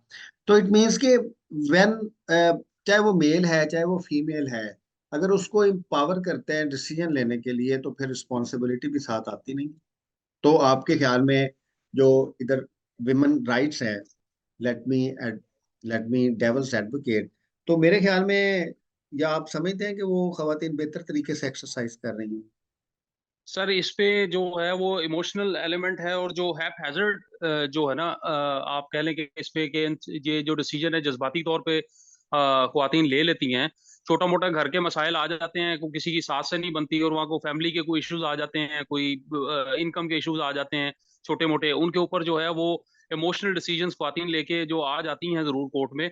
एक दो बार हमारे साथ ऐसे हुआ है कि हमने खुद ऑब्जर्व किया है कि एक एमबीबीएस डॉक्टर थी and it was fourth day of our marriage and she was in the court. तो उसके फादर भी उसके साथ थे and he his father was also a doctor. तो उनको जब रिकॉन्सिलिएशन के लिए एक एडजमेंट कोर्ट देती है उसको, उनको बुला के किसी तरह उनको ये पूछ उनको बावर करवाना चाहती है कि आप ये डिसीजन ले रहे हैं, इसके रिपरकशंस होंगे, इसके इफेक्ट्स होंगे आपके ऊपर, आपकी जो रिमेनिंग लाइफ आप आपने आगे गुजारनी है, तो एक स्टिग्मा आपके ऊपर जो है वो पेस्ट हो जाएगा सोसाइटी में, तो आप ये डिसीजन लेने से पहले थोड़ा सोच लें। तो उनके फादर को भी जज साहब ने हमारे सामने कहा कि आप देखें ये बच्ची है, ये अभी इमोशनल डिसीजन ले रही है, आपको 4 दिन, ये आपका हमारे सामने ये आपका निकाहनामा पड़ा है, आपको 4 दिन हुए हैं अभी, तो आप ये किस तरह इस तरह आ गए हैं, इसको इसके ऊपर थोड़ा सोच लें, कुछ देखें, किसी को मौका दें इसको बेटरमेंट का। तो his father her father was straight away plain, उसने कहा जी जो मेरी बेटी कह रही है मैं तो जी इसी के साथ हूँ और इसी तरह है। तो फिर वो फिर आपका जो फैमिली इंस्टीट्यूशन है वो पूरी तरह से शटर होता है और डिस्ट्रॉय होता है और इसके नेगेटिव इम्पैक्ट्स होते हैं सोसाइटी पे। हाँ, नहीं, डेफिनेटली देखिए, मैं जैसे हमने बात की ना कल के, ये इंटरनेशनल लॉ को मैं लॉ नहीं समझता, इस तरीके से जो फैमिली लॉज हैं मैं अभी भी इनको समझता हूँ कि ये फैमिली लॉज नहीं है। हमें ज्यादा काम फैमिली वैल्यू सिस्टम पे करना चाहिए। प्रेसिडेंट्स हैं या जो दूसरे इश्यूज हैं, क्योंकि इसमें बच्चों का बहुत ज्यादा नुकसान होता है, और अगर जहाँ पे बच्चे इन्वॉल्व हो जाए, मेरा नहीं ख्याल वहाँ पे डिवोर्स होनी चाहिए। उसमें आप क्या समझते हैं कि इनको लॉज तो है इसके साथ, लेकिन इसके साथ जो एक सोशल वैल्यू सिस्टम है वो भी रहना चाहिए? सर अब एक केस सिनेरियो है, मैं आपसे बयान करूंगा यहाँ। यहाँ पे एक गवर्नमेंट टीचर थी, वो उनके खामंद ने एक subsequent marriage without the permission of the former wife, ये मेरे पास जो आई थी ये उनकी फर्स्ट वाइफ थी, तो जी जी। उसकी उनके खामंद ने सब्सिक्वेंट मैरिज कॉन्ट्रैक्ट कर ली। तो उनको जब उसके बाद सब्सिक्वेंटली पता चला कि ये मेरे खामन ने दूसरी शादी कर ली है, तो वो इस सिलसिले में आई कि मैं क्या कर सकती हूँ। तो इसको तो जो था पहले स्टेट ने इसको पिनलाइज करना शुरू कर दिया था, और अभी तक ये स्टिल इंटैक्ट है कि अगर खामन जो है विदाउट परमिशन करता है इस पे। हालांकि रिसेंटली हमारी इस्लामी शरई काउंसिल ने इसको अपडेट किया है थोड़ा सा कि परमिशन की जरूरत होनी चाहिए या नहीं चाहिए, वो स्टिल अंडर डिबेट है अभी बात। तो हमने उसके ऊपर फिर एक प्राइवेट कंप्लेंट जो थी सेक्शन 6 और सब सेक्शन 5 के तहत मजिस्ट्रेट के पास लॉन्च की। वो फैमिली कोर्ट के जज के पास भी लॉन्च कर सकते हैं आप, मजिस्ट्रेट जो क्रिमिनल मजिस्ट्रेट, एरिया मजिस्ट्रेट है या स्पेशल मजिस्ट्रेट है, उसके पास भी इनिशिएट कर सकते हैं। तो उस पर बाकायदा पीनलाइजिंग क्लॉजेज हैं। तो हमने उस खामद ने जो है वो किसी तरह प्रेशराइज करना शुरू कर दिया, सोशल प्रेशर एक्सर्ट करना शुरू कर दिया अपनी वाइफ के ऊपर कि आप किसी तरह भी जो है मेरे इस डिसीजन को जो है ना वो को अंडरटेकिंग दे दें, मुझे कोई एफिडेविट दे दें कि आपने परमिशन दी हुई थी। तो उस मामले में उसने पुलिस को जाके, हालांकि इसकी स्ट्रेट अवे कंप्लेंट वो खातून पुलिस को भी लॉन्च कर सकती है जाके कि मेरे खामद ने जो है मेरी परमिशन के बगैर एक सब्सिक्वेंट मैरिज कॉन्ट्रैक्ट की हुई है। इवन पुलिस जो है इसको कॉग्निजेंस काबिल दस्तंदाजी जुर्म में कन्वर्ट करके इस पे कार्रवाई कर सकती है। लेकिन जो ख्वातीन है वो पुलिस के मामला में ऊपर जाएं तो वो बहुत हेल्पलेस होती हैं पुलिस स्टेशन में जाके, वहां पे कोई खास कोऑपरेशन नहीं मिलती। अभी रिसेंटली इन्होंने कोई एक विमेन रिप्रेजेंटेटिव थानों में बिठाने की कोशिश की है, लेकिन वो बिल्कुल इनएक्टिव प्रोसेस है, बहुत से थानों में अभी लेकिन तक राव साहब, ड्यूटी नहीं हुई। और राव साहब, अगर मर्द इस तरह रिसीव करके शादी करता है, क्योंकि ज़ाहिर लॉ है, लॉ के लिहाज से मैं देखता हूँ, तो मर्द शुड नॉट गो, जो मैन है, ही शुड नॉट गो अनपनिश्ड। ये तो एक सीरियस ब्रीच ऑफ ट्रस्ट है फैमिली लाइफ में, क्योंकि देयर इज अ लॉ कि उसने इजाजत लेनी है, तो अगर वो नहीं लेता तो फिर कोर्ट को सख्त पनिश करना चाहिए उसको, सर क्योंकि इधर इसके मर्द पीछे बहुत ब्लैकमेल करता है। और बिल्कुल ऐसे ही है सर। इसके पीछे जो इम्पेटस है ना, जो इम्पेरेटिव है, वो ये है कि जो हमारे इस्लामिक जूरिस्प्रूडेंस के जो उलमा हैं और जो फिक्र है उस पे उन्होंने इसको इज्तिहाद के बाद ये जनरेट किया है कि फैमिली के इंस्टीट्यूशन को प्रोटेक्ट करने के लिए उन्होंने इस क्लॉज को पीनलाइजेशन क्लॉज बनाया है। अदरवाइज इस्लाम हमें परमिशन तो देता है 4 शादियों की। उन्होंने इसको इसलिए किया कि ये नहीं, 4 लेकिन शादियां वो करने वो के बाद वो, तो हमारी वो फॉर्मर वाइफ है वो बिल्कुल अनएड्रेस्ड रह जाती है, और उसको उसके हुकूक वगैरह वो पूरे नहीं करता और दूसरी सब्सिक्वेंट वाइफ की तरफ जाना शुरू करता है। तो जो फॉर्मर वाइफ है वो डिस्क्रिमिनेट होती है बहुत बुरी तरह से। नहीं, राव साहब, वो जो शादियों की इजाजत है ना, वो सब्जेक्ट टू जस्टिस है, और साथ ये भी कहा गया है कि जस्टिस नहीं हो सकेगा, मर्द जस्टिस नहीं कर सकेगा, पॉसिबल ही नहीं है बिल्कुल जस्टिस सही। करना। तो उसकी स्पिरिट तो मुझे तो मोनोगमी लगती है, मुझे तो कभी प्रोगमी नहीं लगती। और जाहिर एक मैटर ऑफ इज्तिहाद है, तो रियासत का जो लॉ होता है वो सबसे बड़ा इज्तिहाद है ना जी उसका। तो जब लॉ बन जी जाता है तो तो उसके पीछे पीछे एक इज्तिहाद तो है।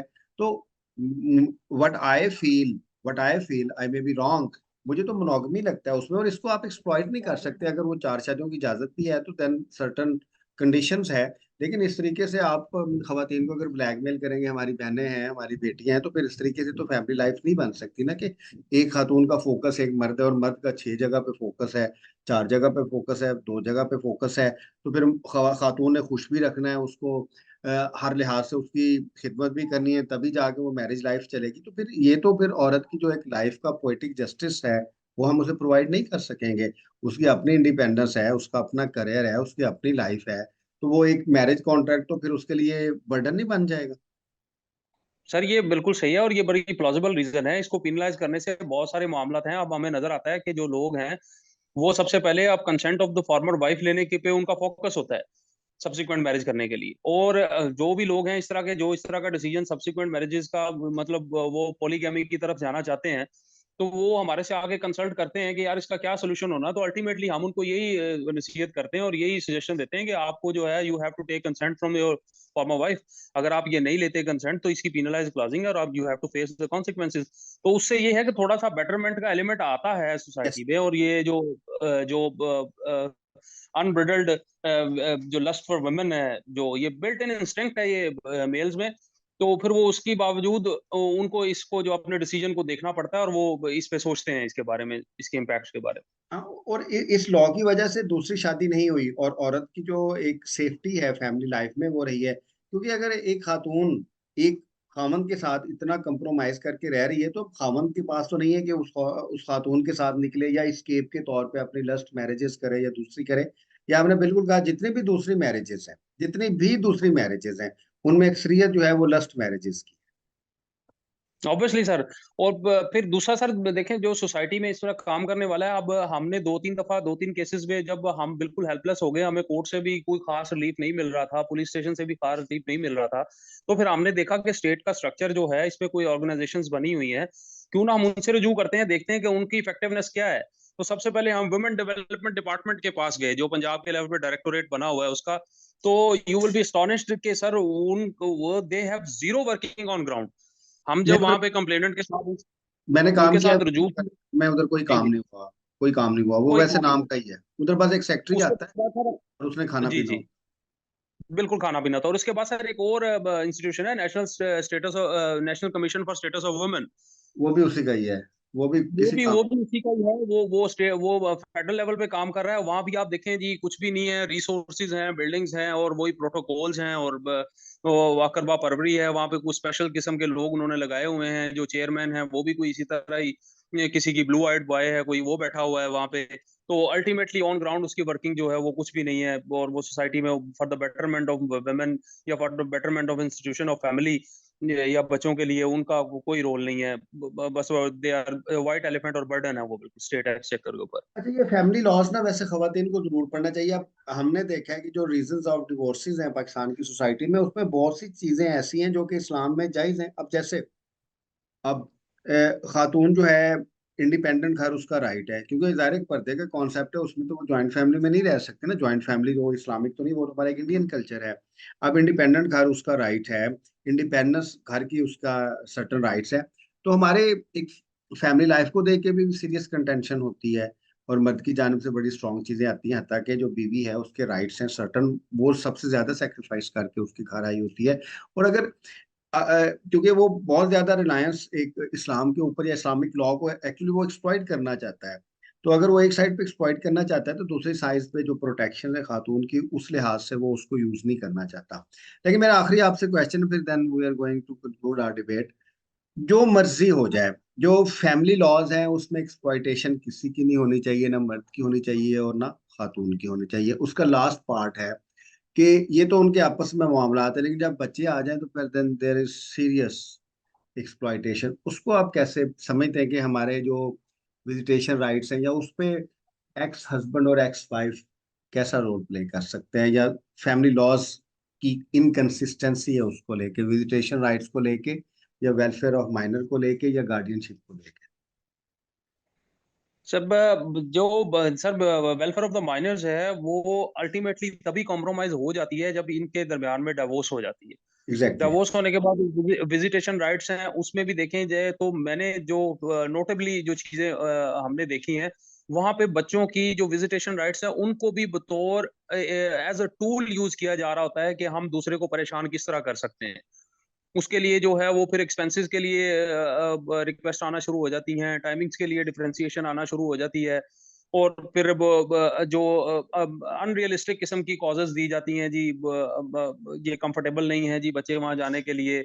और इसी तरह फिर इनके लिए सेरेमोनियल मीटिंग्स के लिए कहा जाता है। तो वो सारी चीजें जो है अल्टीमेट, उनमें जो कोई चीज ऐसी नहीं होती कि जो आपके माइनर्स हैं उनकी वेलफेयर के को बंदा को सामने रख के ये सारे डिसीजन ले रहा हो। वहां पे फिर ये होता है कि आप वो अपना स्कोर सेटल करने की कोशिश की जा रही होती है। तो जिसकी वजह से वो ये सारा प्रोसेस जो है वो आपको एक्सप्लोटेटिव नजर आता है, और उसके फ्रूट्स आप बेयर नहीं कर अच्छा, पाते ये प्रॉपरली। जो विजिटेशन राइट्स हैं बच्चों के, ज़ाहिर कस्टडी तो खातून के पास चली जाती है, जानी भी चाहिए। ये वो वाहिद पॉइंट है इन फैमिली लॉज जहाँ पे मर्द की बहुत एक्सप्लॉइटेशन होती है, और at the end of the day he remains alone.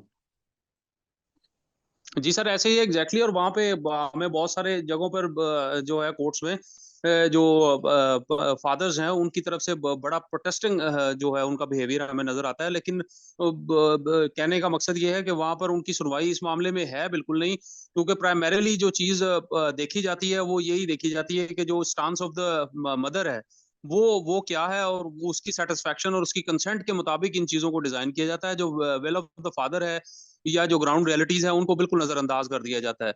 तो इसमें थोड़ा सा डेवलपमेंट होने की जरूरत है, क्योंकि ऑन ग्राउंड जो चीजें through commissions of the court इस चीज को देखा जाए कि आया जो इल्जामात मदर की तरफ से इंक्रिमिनेट किया जा रहा है उसको, फादर को, वो उनमें कोई सदाकत या सच्चाई है भी कि नहीं।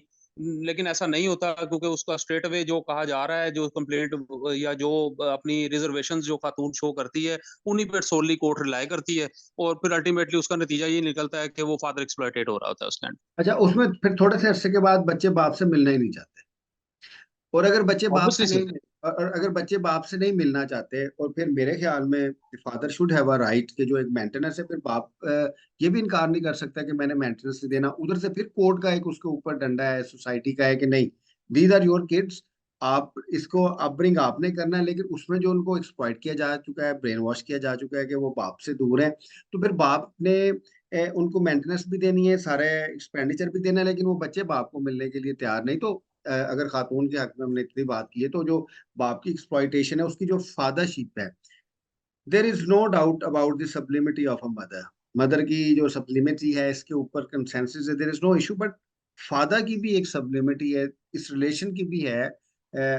उसके ऊपर जो है, I personally think when I was a judicial officer, तो मेरे ज़हन में कभी कभी आता था कि if a kid deny to meet his her father, should I not write कि he should not also pay them, maintenance नहीं देना चाहिए। देखिए सर, प्लॉजिबल रीजन अगर इसको आप प्रिंसिपल ऑफ नेचुरल जस्टिस पे और इक्विटी के प्रिंसिपल्स पर देखें, तो जब एक फादर जो है वो एक नेचुरल जो लव एंड अफेक्शन है, अगर वो उसको एक्सरसाइज ही नहीं कर पा रहा अपने किड्स के ऊपर, अपने चिल्ड्रन के ऊपर, तो फिर जो अगर वो ये as a tool of exploitation ही उसके लिए ये बन गए हैं, तो फिर there should be a chance for the father कि वो इस चीज को इवेड कर सके, और वो इससे रिफ्यूजल का ऑप्शन उसके लिए होना चाहिए। लेकिन अफसोस की बात है, ये लॉ में इसकी इसके लिए उसके लिए कोई सॉफ्ट कॉर्नर नहीं है, और ना ही उसके लिए कोई प्रोविजन है। और ये मेंटेनेंस जो है वो या तो अगर बच्चा है तो उसकी टिल द एज ऑफ 18, और अगर वो बची है तो टिल हर मैरिज, या till her age she attains the age of 18, whichever comes first. तो यहाँ तक है, ये 18 साल, 20 साल, 21 साल तक वो गले का तौक ही बना रहता है उसका।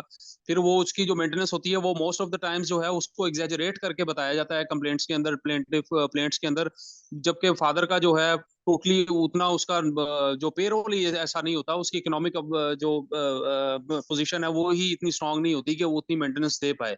तो यहाँ पे आके फिर वो एक्सप्लॉयटेशन इतनी शदीद हो जाती है कि most of the cases fathers को जो है सिविल प्रेजन जो है वो जाके बेचारों को यस। काटने पड़ती है हाँ, इसके ये लिए। ये ये ये ये भी बहुत बड़े इश्यूज आए कि वो जब फर्ज करेंगे, अगर ट्रायल कोर्ट से, सिविल कोर्ट से 10,000 उसकी अमाउंट आ जाए, बच्चा, अगर मैं मिसाल दे रहा हूँ, उसकी 10,000 आ जाए, वो 10% के हिसाब से पड़ता है, फिर दूसरी चीजें भी आती रहती हैं उसमें।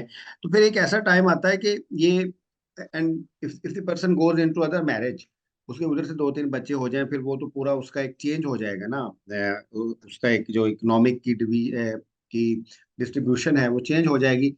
तो फिर अगर इधर से वो सारी जिंदगी करता भी रहे, मेरे पास बहुत सी कंप्लेंट्स भी आती थी कि अगर उस लिहाज से मसला बन जाए, तो फिर अ, उसकी जो एक्स वाइफ है, उसको कोई इशू नहीं होता कि इसको जेल में डालें, जी हमें पैसे चाहिए, वो लेके आए, बेशक उसने हर महीने दिया भी हो। तो उसके ऊपर एक ऐसा बर्डन बनता है, वो चीजें इधर से किसी किस्म का अफेक्शनेट आनी होती, तो उसका जो फादरहुड है वो अल्टीमेटली, वो, even I have seen father surrendering their fatherhood. Sir, ये बात आपकी बिल्कुल ठीक है, और इसके अल्टीमेटली रिजल्ट्स ये हैं कि आपको on the other side of the ये कंटेंशन पे, जब वो उसका फादर है, जब वो ये एक्सपेंसेस पे नहीं कर पाता, तो वो उसको जो वो सिविल प्रिजन काटता है। और उसके बाद ये है कि जो ही वो जेल जाता है, अगर लेट सपोज वो कोई व्हाइट कॉलर या शरीफ आदमी है, किसी लेबर क्लास से उसका या लोअर मिडिल क्लास से उसका ताल्लुक है, तो उसकी उसकी जो लाइफ है वो टोटली चेंज हो जाती है। वो घर पे नहीं रह पाता, उसके बाद जी उसके बेलफ बार बार उसके घर पे रेड्स करता है, बेलफ के बाद उसके बाद पुलिस प्रॉपर्टी असिस्टेंस आ बिकती है जाती है, उसकी, सीसीटीवी, की प्रॉपर्टी प्रॉपर्टी बिकती बिल्कुल सर काट हो जाती है। मोस्ट ऑफ द केसेस में तो जो अक्सर इन प्रॉब्लम्स में लोग पड़ते हैं, वो होते हैं ज्यादा ये हमारी बेचारे लोअर क्लास के लोग होते हैं, और उनके लोअर क्लास के, मिडिल क्लास के, उनके पास तो ना इतने रिसोर्सेज होते हैं कि वो इन चीजों को मैनेज कर पाए। तो फिर अल्टीमेटली यही होता है कि वो जेल जा रहे होते हैं, और वहां जाके उनका फिर टोटल जो बिजनेस छोटा मोटा उन्होंने रन कर रहे होते हैं, या उनकी इकोनॉमिक है। यस। अपॉर्चुनिटीज होती हैं जिनके थ्रू अपने बच्चों को वो मेंटेन कर रहे होते हैं। लेट सपोज वो 10,000 या 20,000 नहीं दे पा रहे होते, तो वो 5, 7, 8,000, 10,000 कुछ ना कुछ तो कोर्ट में आके कॉन्ट्रीब्यूट कर रहे होते हैं ना। अल्टीमेटली वो जाके उसका नेट इफेक्ट तो बच्चों पे जा रहा होता है। लेकिन जो ही ये उसको सिविल प्रिजन का इफेक्ट आता है उसके ऊपर, तो वो जो इकोनॉमिक अपॉर्चुनिटी उसके पास थोड़ी बहुत होती है, वो भी जो बिल्कुल है वो जीरो हो जाती है। और वो ग्रोस किस्म की एक्सप्लॉयटेशन उसकी शुरू हो जाती है, और वो उसका टोटल जो आपका एक सोसाइटी में उसका जो प्रोडक्टिव रोल होता है वो खत्म हो जाता है, और वो as he will be seen as a convict, और जी ये तो जेल से आया है, जी ये तो बिल्कुल खत्म हो गया। तो ये बहुत बड़ा स्टिग्मा है सर, ये भी एक बुरी चीज है। अच्छा, क्योंकि civil law, family law is a part of civil law, तो जब हम सिविल लॉ की बात करते हैं उसमें क्रिमिनलिटी राइज उस लिहाज से नहीं करते, लेकिन जब हम फैमिली लॉज की बात करते हैं उसकी इम्प्लीमेंटेशन तो क्रिमिनल लॉ से ज्यादा भी सख्त तरीके से की जाती है। जेल में डाल दो, फाइन कर दो, प्रॉपर्टी जो है अटैच कर दो। तो ये भी एक लिहाज से, क्योंकि हम थोड़ा एक from the perspective of male and from the perspective of female हम बात कर रहे हैं, तो मेल्स के पर्सपेक्टिव्स के लिहाज से भी बड़ी एक्सप्लॉयटेशन नहीं है कि उसको जेल में डाल दो, उसको ये कर दो, उसको ऐसे फेंक दो। तो व्हाट आई हैव सीन, जब ये प्रोसेस शुरू होते हैं तो फिर वो रिश्ता जो है उसमें स्टेबिलिटी नहीं रहती। सर ऑब्वियसली उसमें फिर लव एंड अफेक्शन तो बिल्कुल खत्म हो जाती है, क्योंकि फादर जो है उसका फिर जब उसको आप सिविल प्रिजन की तरफ लेके जाते हैं, या उसके बैलेफ उसके घर के आगे दरवाजे तोड़ता है, या पुलिस उसको अरेस्ट करके जो है through the help of the bailiff उसको कोर्ट में पेश करती है, तो जब उसको ये सारी चीजें इतना हॉस्टाइल बिहेवियर नजर आता है कोर्ट्स की तरफ से भी, और उन अपनी प्रोजनी की तरफ से भी, अपनी वो जो उसकी ऑफस्प्रिंग है वही उसके लिए बर्डन बन जाती है, और उसकी जो एक्स वाइफ है वही उसके लिए जो एक नाइटमेयर बन जाती है। तो फिर अल्टीमेटली वो जो लव एंड अफेक्शन का एलिमेंट है, या जो वेलफेयर ऑफ द माइनर है, वो बहुत पीछे चली जाती है, और इसमें जो है हॉस्टिलिटी और एडवर्सेरियल किस्म का जो प्रेडेटरी बिहेवियर है वो प्रिवेल करता है, और फिर वो उस एक्सप्लॉयटेशन में आके फिर आपके जो हमारे लॉयर कम्युनिटी है वो भी उसी से फायदा उठा रही होती है, और अल्टीमेट लॉस जो हो रहा होता है वो आपके इंस्टीट्यूशन ऑफ द फैमिली का हो रहा होता है, और जो sole will of the legislature है वो तो इसमें था प्रोटेक्ट करना फैमिली को और इंस्टीट्यूशन ऑफ द फैमिली को, वो फिर एमेलाइन हो जाता है उसमें, और वो अंडरमाइन हो जाता है टोटल। अच्छा, अगर आप जाहिर है आपने बड़ी प्रैक्टिस की है इसके ऊपर, थोड़ा सा मेरा भी एक्सपीरियंस है इसके ऊपर, जुडिशियल एक्सपीरियंस है। जो मैंने देखा है कि जो ये एक ऐसा कॉन्ट्रैक्ट है मैरिज का, उसको दो चीजों, केयर और अफेक्शन, मोहब्बत के बगैर नहीं चलाया जा सकता। और जब आप उसको इन्फोर्स करते हैं उस कॉन्ट्रैक्ट को एक सर्टन लिहाज से ज्यादा, नॉट ओनली इन पाकिस्तान, अब हम दूसरी सोसाइटीज की बात भी कर लें, तो फिर वो जो प्राइमरी मैरिज है वो नहीं रहती। और अगर मैरिज ही नहीं रही तो फिर वो फैमिली लॉ, अब फैमिली लॉज इसलिए तो नहीं बनाए जाते ना कि आप मैरिज विद इन सेकंड्स खत्म करते हैं।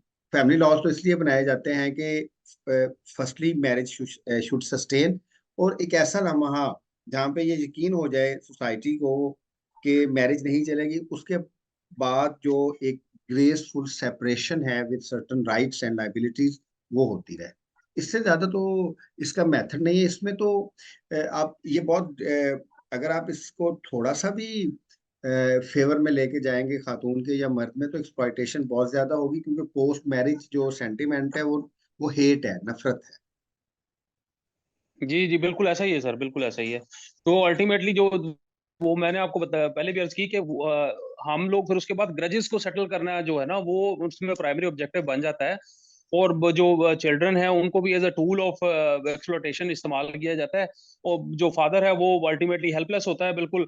वो तो इसमें जो है इम्प्रूवमेंट की जरूरत है, क्योंकि अगर देखें अब फैमिली लॉज का कोर पर्पस तो जिस तरह आपने बताया कि in order to maintain the institution of the family है कि इसको इंटैक्ट रखा जाए। अगर वो इसी को रखने में नाकाम रहता है तो फिर जो कोर पर्पस है इसका वो that will be go into oblivion, ये खत्म हो जाएगा फिर। चल चलिए, बहुत शुक्रिया। आप हम अपना लेक्चर कंक्लूड करते हैं। इससे पहले फिर हम रमजान के बाद, फिर ईद के बाद इंशाल्लाह after 10 days we will be starting our new series of lectures. तो फाइनली जो फैमिली लॉज है मोस्ट सब्जेक्टिव डिस्कशन है, इट ऑलवेज क्रिएट्स कंट्रोवर्सी। इसमें डिफरेंट एस्पेक्ट्स हैं सोसाइटी के, ये हीटेड डिबेट है। तो वी जस्ट राइट कि हम इसके मुख्य चीज़ों के बारे में बात करें। Family laws are the most important laws, और आपको इनको देखना चाहिए, परखना चाहिए, और इसके बारे में अपनी ओपिनियन जरूर बनानी चाहिए। आपको बहुत शुक्रिया। अल्लाह हाफिज।